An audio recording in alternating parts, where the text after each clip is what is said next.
Hey everyone, nubkeks here. Welcome back to Nub Raids.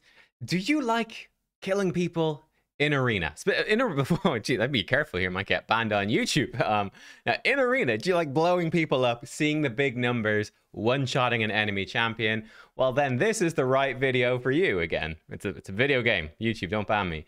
We're gonna be talking about the top 5 nukers in arena in raid for every different rarity. Well, not every different one, but for legendaries, epics, and rares. Uncommons, there's not enough of, and same thing with mythical, so we won't touch on those. But yeah, very simple. Yeah, basic, straightforward. Let's go. Let's do this. Funny enough, when we come to rares, rares is kind of tricky just from the sense that rares, most of them tend to be so niche. That's really what you're looking for. Someone that does something very, very specific, surprisingly well, because generally speaking, you're not going to use many rare nukers at all. It's just the way things go. You know, by the time you're going to get epics pretty quickly, which are usually fairly better, but not always. And we actually do have 5 that make the list. The first one is a wacky one. Going down to the rares, the first one I'm going to pick is actually Bellower. And believe it or not, he is a support champion. I think he's the only support champion that makes this list. And to be fair, Bellower is not really a nuke, which is like one massive bomb that destroys everything. He's more like, you know, a missile rack that's constantly firing smaller explosions, but at a really steady rate, right? Every single attack that he has is an AoE attack. And he's void affinity, so no bad affinity matchups. And that's sort of what makes Bellower decent in arena. He's going to hit everyone. He's not going to weak hit anyone on the enemy team. He's going to do decent damage, and he's going to bring steady damage every single turn. He's actually a really, really good champion overall. You can build him really fast in like a stun set and use him as crowd control. Probably a better way to use him, especially when you move later in the game. But definitely early on, this guy's actually a pretty solid nuker with good affinity. So yeah, not a nuker in the traditional sense, but still just about makes this list. Because of that versatility. In the number 4 spot for rares, I'm in the wrong faction. Won't let me scroll. Here we go. In number 4, I'm going to be putting in Dagger. Dagger is a bit like a void version of War Maiden, right? So she comes in, again, solid base speed here. AoE attack, this hits pretty hard, and it's a 75% chance of placing decreased defense. Bit of a bummer, this doesn't go on before she hits, so it won't up her own AoE damage, but it's still a good AoE damage hit that puts decreased defense. So definitely if you're running like a double nuker, a double damage to either team, Dagger might be absolutely amazing for you. And honestly, bringing the decreased defense sort of sets her even apart from some of the epics, which is pretty cool. Her A3 is a big single target hit as well that can put decreased attack. And yeah, simple, straightforward. She is ridiculously squishy. She is absolutely a glass cannon. So she's number 4 for me, right? She doesn't do crazy damage, but good damage. She's void. She's got some decent utility. Yeah, I think she's solid enough, but wouldn't be rushing out and putting her at number 1. In number 3 is actually our pick for single target damage, which can be relevant in arena. And this champion, I don't know what happened when they were designing this guy, but the Ogre Jailer. This guy hits insanely hard. He has just massive damage multipliers on his skills. It is not obvious that he hits that hard, but let me tell you, this guy absolutely claps.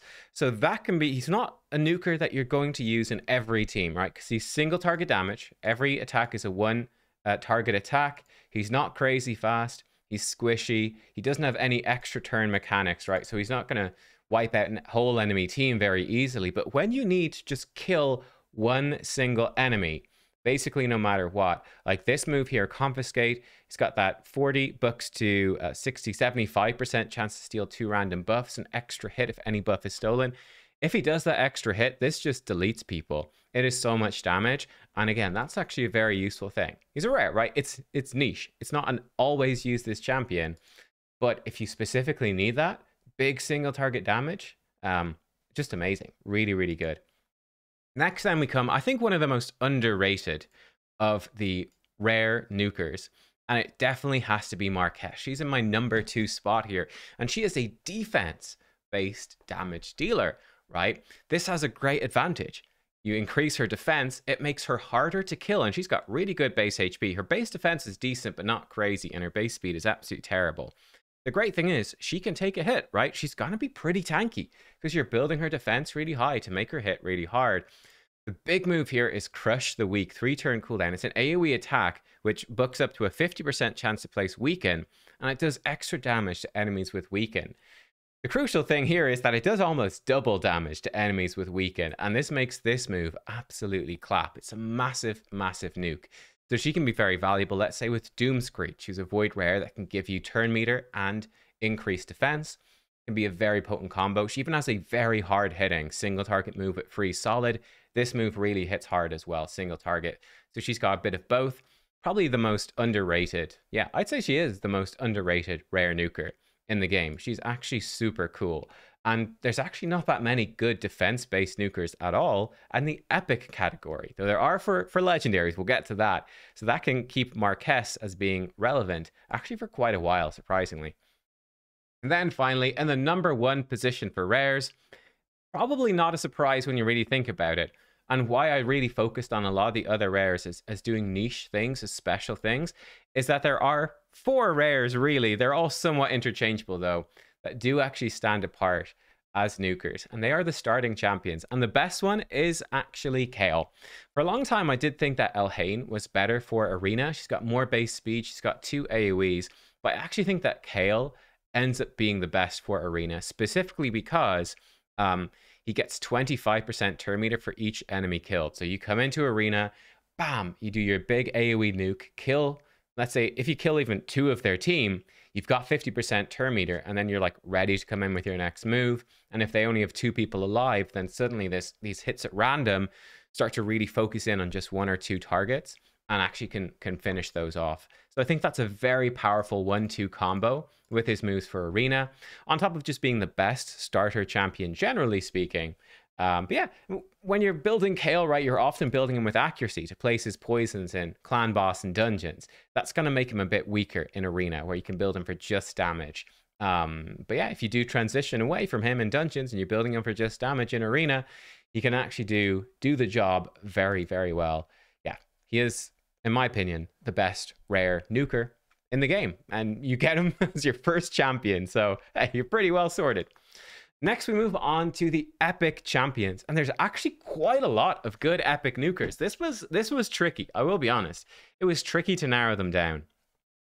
In spot number 5, I'm going to put a champion that, I'll be honest, I actually really underrated for a long time. And it is our pick for the #1 single target nuker for epics, by the way, and that is Gala Longbraids. She's an attack-based champion, right? As you see, ridiculously low defense. One of the lowest defenses in the game. It's actually crazy. But what Gala does have on every single move is something none of the rares had.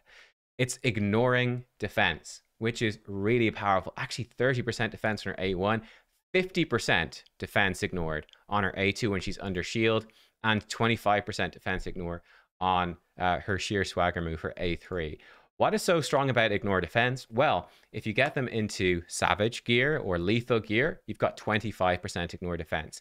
If you take the Helm Smasher Mastery, you've got a good chance to ignore an additional 25%, right? So just from your gear and your masteries, you can be ignoring potentially 50% defense.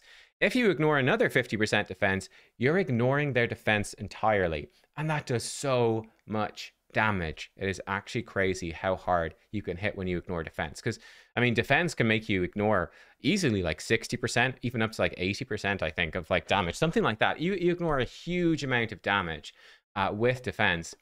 Totally ignoring it is a massive increase. So that makes Gala really strong. Also, with her A3, triple hit does give her an extra turn if she has full HP after using this skill. So that gives her an extra turn as well, which is very valuable on a single target damage dealer. You get to go twice and kill 2 people with your single target moves. And you can really focus in, like, take out their damage dealer and then take out their reviver, and suddenly you're in a great spot. This move then does hit harder, so you can kill their damage dealer with sheer swagger and then absolutely destroy their reviver with this move. This one also gives her a shield. You do need to run her with things like maybe a bolster set or something like that, a shield set, so that she has a shield at the start of the fight. Bit of work needs to be done, but Gala, just single target monster. She does so much damage, it's crazy. In number 4, I think people might be surprised by this because I know he's a fan favorite. Genbo the Dishonored, I'm putting him at number 4. I know a lot of people consider him to be the number 1 epic nuker. I disagree. I don't think so. For me, he's only actually number 4, but still, that's number 4 out of, I don't know, like 20 good nukers, something like that. There's quite a lot, maybe more. There's a ton of good nukers. Genbo is actually really fantastic. 20% speed in arena battles aura. That's really, really nice to bring in as a bonus. He self-buffs to increase crit rate, crit damage, extra turn. Then he comes in with a massive AoE nuke.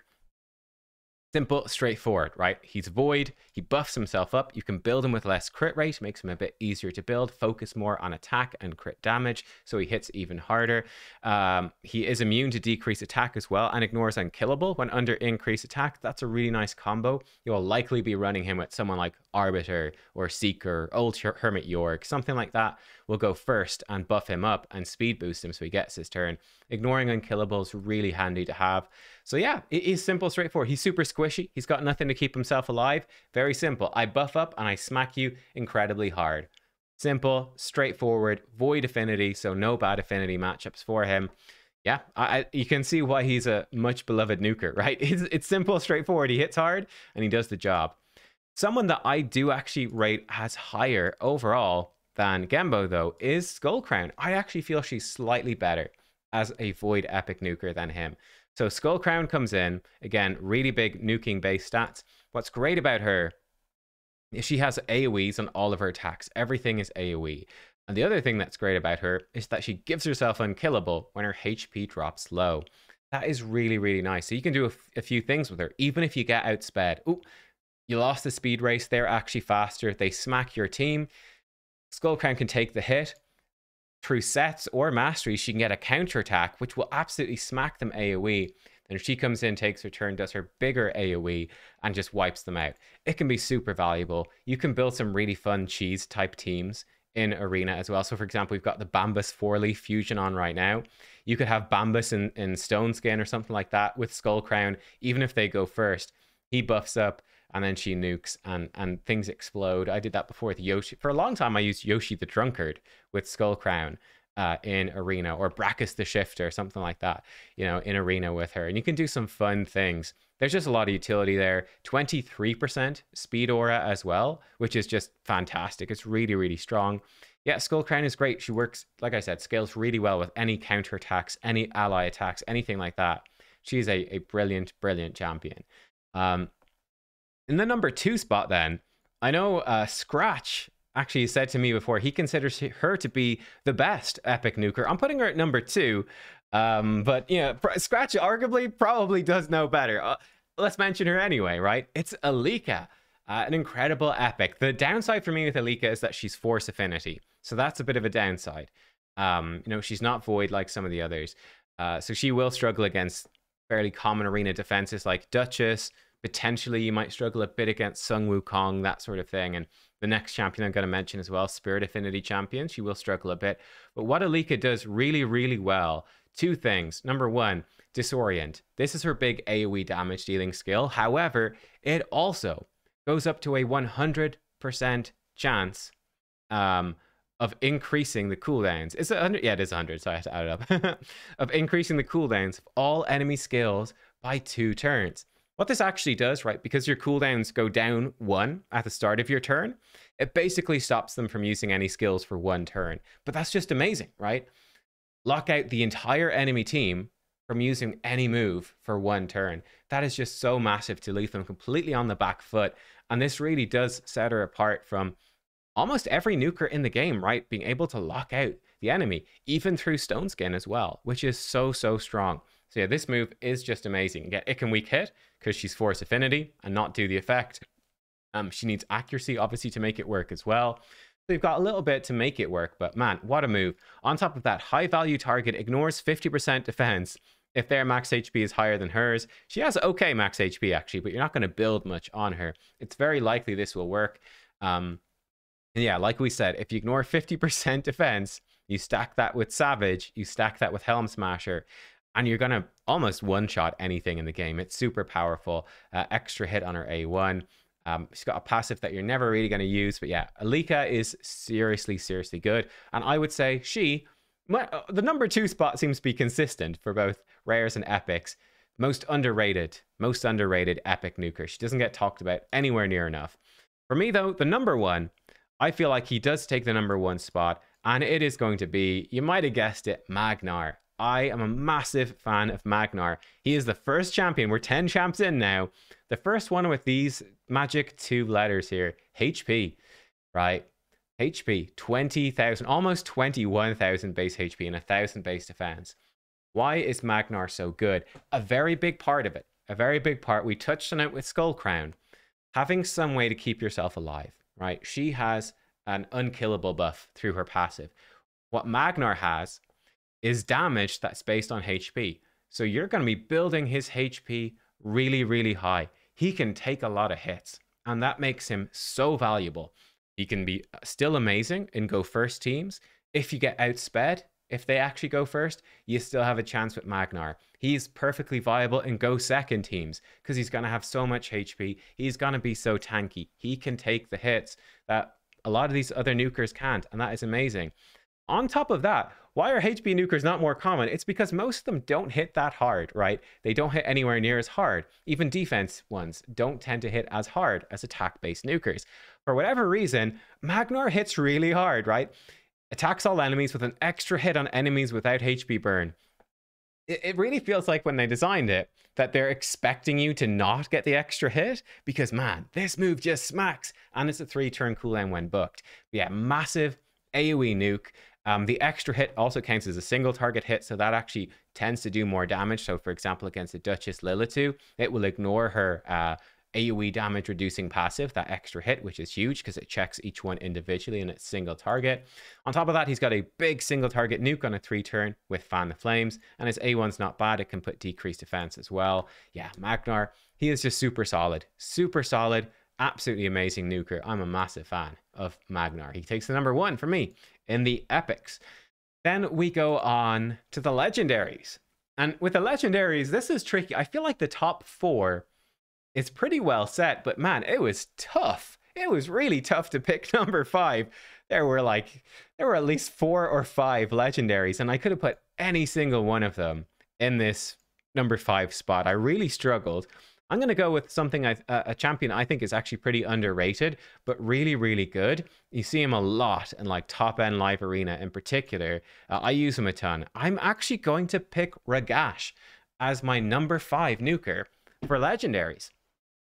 One thing we're going to see a ton of with legendaries, guys, is tankiness is actually a massive thing for nukers when it comes to legendaries. That is, for me, the big way that legendary nukers tend to set themselves apart, often the best ones, is an ability to survive in fights, to take hits, to keep going, or to avoid hits, to mitigate hits. Ragash brings that. He's a defense-based damage dealer. Again, really strong base stats here. So he is going to be tanky. He can take a hit and keep going. He also does bring strength and increased speed for your team, and perfect veil for 2 turns for himself as well, helping not only himself to stay alive, but your team to stay alive and move faster. Brings his own increased defense on his A1, which is very, very useful. That increased defense obviously not only makes him much more tanky, but also is increasing his damage by 60% because he's a defense-based damage dealer. He just, a big part of what makes him hit hard is this 20% more damage against targets whose defense are lower than his, which is going to be nearly everybody. And yeah, then the big nuke is this Fur Typhoon, 3-turn cooldown, attacks all enemies, 100% chance to place decreased defense for 2 turns before attacking, and 100% chance to stun for 1 turn after attacking. That's really strong. Makes them a little bit vulnerable to polymorph, but here's the funny thing, right? You're going to be probably running polymorph on him anyway. It's something really worth noting with legendaries.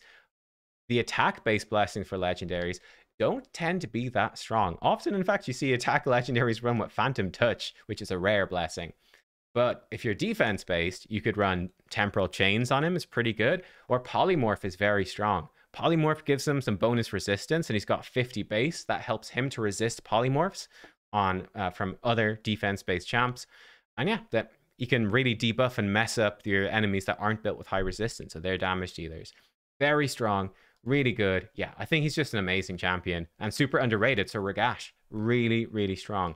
In the number 4 spot, this is actually the hardest hitting attack-based nuker. the attack-based nuker that does the most damage is Jorgett the Breaker. He's number 4, which is kind of insane. I feel like it's a bit unfair in terms of game design that really the hardest hitting attack-based champion, they should be number 1, right? But they're not. I'm putting him number 4, and I think most people would as well. What does Jorgett do? I think his passive says it all. Crack any shell. 50% chance to ignore 50% defense on every single hit from every single skill. What more is there to say? That is just insane. We've talked about this already. You're potentially ignoring 50% from gear and masteries. Add another 50%, you ignore all defense. You just do so much damage, and he can do it everywhere. It is a dice roll, but he can do it everywhere.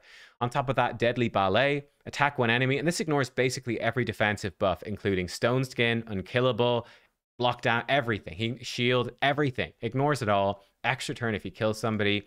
AoE, that can decrease turn meters and give him unkillable. His A1 has a chance to hit multiple times and just destroy people. So yeah, there is a gamble with Jorgett, right? You could go in and not get any extra turns. You could go in and you could hit reaction and not get your extra turn.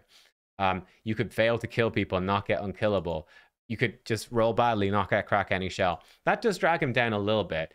But despite that, Jorgett, he's just a monster. He's super squishy also, is the big problem. Not much, apart from that unkillable to keep him alive. He's super vulnerable to being beaten up. But man, does he hit hard. He hits so insanely hard. So sort of the definitive nuker. But despite being definitive, only position number 4. Top 3 legendary nukers then. In number 3 is actually our best single target damage dealer, and that is none other than Rotis, the Lost Groom. A sort of weird mix, by the way, of attack and HP in terms of his damage. So for example, Rotis on his damage actually does more damage with HP rings, like flat HP on the ring, than the flat attack on the ring. He just scales more. But because his base HP is so bad, he scales better with attack percentage substats than he does with HP percentage substats. He's a bit of a funny champion. He's a funny character. But what Rotis does, very simple, a few different things. As a single target damage dealer, his big move is Fated Destruction. Ignore 60% defense. So hey, even if you don't roll Helm Smasher, you're still ignoring a ton of defense, right? You're still ignoring 85% with just Savage and this move together. Potentially 90% if you run him with Savage and Cruel, right? Helm Smasher is just the icing on the cake to ignore that final 10%. On top of that, he ignores unkillable block damage, gives him an extra turn if he kills an enemy, and this does eventually, in longer fights, it will eventually block revive as well, which is huge. Defensively then, he looks really weak on paper. You're like, uh-oh, this guy looks squishy, no good. Actually, one of the most survivable nukers in the game. His passive, he cannot take more than 50% max HP in a single hit, and it gives him an extra turn if that damage reduction occurs, right? So against a lot of AoE nukers that only have a single hit, or just anyone who has a single hit, you hit him, puts him to half health, and then he gets to start going and taking turns, and he can potentially start proccing extra turns here. He also has chances of extra turns on his A1, so 3 sources of extra turn in his kit, which makes him an absolute menace, right? Because that's the big weakness of single target nukers. You kill one person, how do you kill more than that though? That's tricky, and there's 4 people on an enemy team. Put all these extra turns together, that's how he does it. Then his A2, very fun. He will destroy the target's max HP by 20% and then add that HP to this champion's max HP. It cannot increase it more than 60,000, but still, you add an extra 60,000 hit points onto this guy, and it becomes super difficult to kill him. And again, you can't even do more than half of that max HP and damage anyway. Yeah, very, very scary. He can just destroy teams. Like, he will, again, this max HP, it also makes him do more damage, by the way, because his damage scales off max HP. So he just hits harder. He eventually blocks revive. He is so strong. Also, I didn't even mention, of course, he combos with Sifi. He does nothing to make Sifi better. But my goodness, she makes him a lot better, basically removing all debuffs from him at the start of every single turn. So you've got an insane combo there with Sifi, who's one of the best legendaries in the game, period, for Arena. So that is really strong. We come to the top 2 then, and we've got 2 newer champions, I would say. The first one, I think, is the newest one, is Harima. Harima comes in as a Force Affinity defense-based nuker. So she is the best defensive nuker in Raid Shadow Legends, in my opinion. What makes her so strong? Well, it's the passive that's really special. We have talked about so many champions and the effect that ignore defense can have. Harima comes in and says, no, no, no. All enemy ignore defense effects are decreased by 50%, right? In Arena, nearly all nukers are going to be running in Savage or Lethal. They're running that ignore defense. They're running Helm Smasher. And as we saw, so many of these top nukers are then ignoring defense on top of that with their skill set. She's reducing that. It's a huge damage reduction. A huge damage reduction to what they're trying to do. Enemies from Demon Spawn cannot crit Harima. That's very useful because there are some decent Demon Spawn nukers out there. Can't crit her, which is really strong. And on top of that, she can't land weak hits on champions from Demon Spawn. Why this is so strong is she's Force Affinity. There are very few tanky, top tier Spirit Affinity champions in the game. Ragash should be one of them. The big one, of course, is Duchess Lilitu, right? The big defensive reviver. But guess what? Duchess Lilitu, she's a demon spawn. So Harima doesn't weak hit her, which would normally happen with Force. I mean, you're going to build her with 100% crit rate. So she's always going to crit Duchess, right? Duchess's affinity, giving her no protection from Harima. So that is just, her passive is just insane. On top of that, big AoE nuke that can provoke, really nice.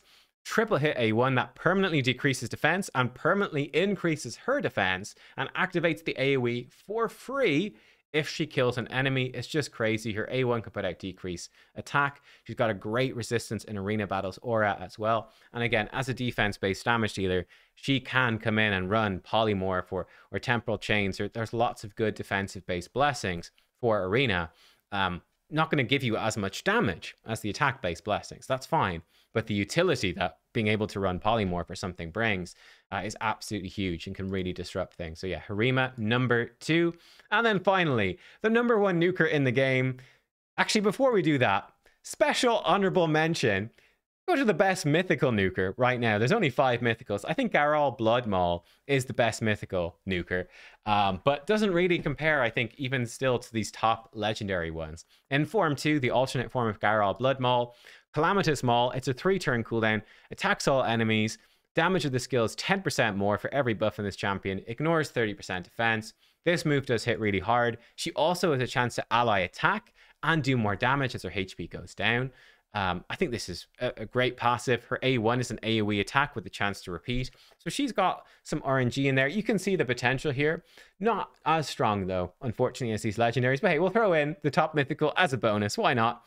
And let's jump over to a champion that blows her out of the water so much better in every way. It is Taurus the Fierce, the number 1 nuker in the game. And it's not even close, right? There is this huge gap, in my opinion, between the other legendary top nukers and Taurus. He is just 5 steps beyond them.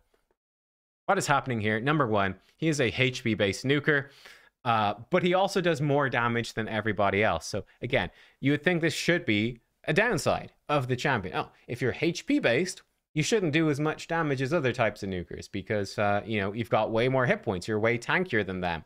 Not the case with Taurus. Taurus ignores that rule and says, hey, you know what? Yeah, I'm going to have tons of HP and tons of defense. I'm going to be ridiculously tanky, but I'm going to hit harder than everybody just because. Why not? On top of that, how about 50% reduced damage from skills? Why not? Why not? Let's add that in. It does decrease his max HP, but for whatever reason, decreasing his max HP does not decrease his damage, unlike how it does for, I'm pretty sure, every other HP-based champion in the game. If you decrease their max HP, it will up their damage. Not so at Taurus, which is, yeah, that's something. That's quite something. But yeah, half damage from all skills. Half damage, on top of being crazy tanky. Then he comes in, I think constant pressure. This is his big AoE nuke. The only real downside is it's only a 4-turn cooldown, but it does 15% more damage for every buff on allies and increases all those ally buffs by 1 turn. Like, this move just hits so insanely hard. It is very, very, very easy to wipe out the entire enemy team. Even with defensive buffs, even super tanky champs, he can just destroy them. His A2 is a massive single target hit that can stun for 2 turns. Double damage to enemies whose attack is equal to or higher than this champion's. He has 700 attack, by the way. That's why that hits so insanely hard. He's got an insane combo with Marishka, Of course, Marishka is also absolutely top tier, one of the best champs. And you put the two together, he counterattacks with this A2 every single time any enemy hits her, which is just insane. You can give some turn meter and put out decrease attack with this. And then, by the way, just to mess with those attack-based nukers more, whenever he's attacked, he can permanently decrease the enemy's attack by 10%, up to 50%. So yeah, good luck to your attack-based nuker trying to kill Taurus. Not only are they doing half damage, you probably have to hit him multiple times, but he is eventually going to half their attack permanently, passively, and there's nothing you can really do. So yeah, again, there's just so much in this kit. It is insane. I haven't even read the whole kit. We skipped over some of it. But Taurus, he is just the definition of overpowered, really. And there you go. They are the top 5 nukers for each affinity in Raid Shadow Legends. I think it's an interesting mix. You got the legendary ones are just so insanely strong. The epics are actually very strong. With you know, each of them has their own sort of unique thing that makes them special and gives them a good reason to be there. Then the rares are definitely weaker, but they do some really specific things quite well. And, you know, certainly when you're early game, even mid game, could be actually a nice surprise twist that your enemies might not expect. Anyway, let me know, what's your favorite nuker that I left off this list, because I'm a terrible person. Thank you for watching. I'll see you all next time. Goodbye.